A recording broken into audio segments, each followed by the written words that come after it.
Samantala, nakakapagod at dagdag gastos. Yan po ang reklamo ng ilang pasahero ng mga bus na galing Cavite at Batangas na hindi na ngayon makadiretso sa EDSA.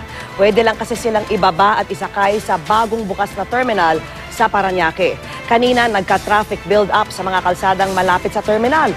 Saksi si Steve Dailisan. Kung dati bababa na lang sa EDSA, ngayon ang mga pasahero ng mga bus mula Southern Luzon tulad ng Cavite kailangan ng maglakad o kaya'y magdoble sakay. Ang layo, pero isyu sa tao. Ang isang ito, maluha-luha na dahil iniinda pa raw ang opera sa namamagang paa. Nadapa ako eh. Layo, Grabe naman. nakayan.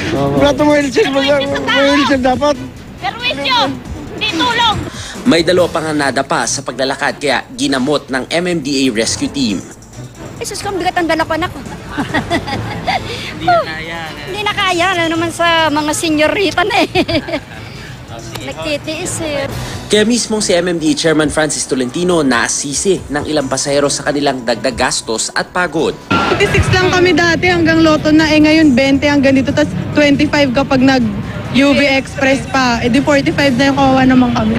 Ayon sa MMDA, aksyon na naman daw nila mga puna. Nagtalaga na raw sila ng mga porter na tutulong sa pagbubuhat ng gamit at aalalay sa mga nakatatanda at may kapansanan.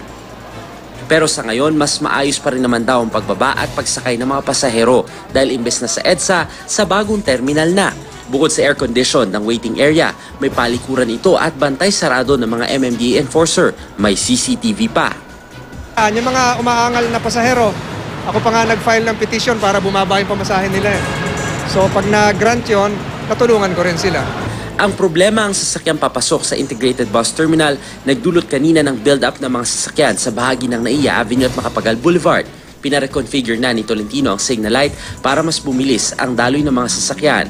Pinag-aaralan din ng MMDA ang mungkahing i-lift na ang number coding sa mga bus na galing Cavite.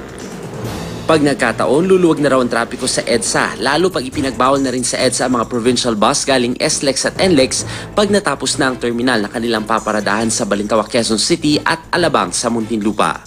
Ako si Steve Dailisan, ang inyong saksi.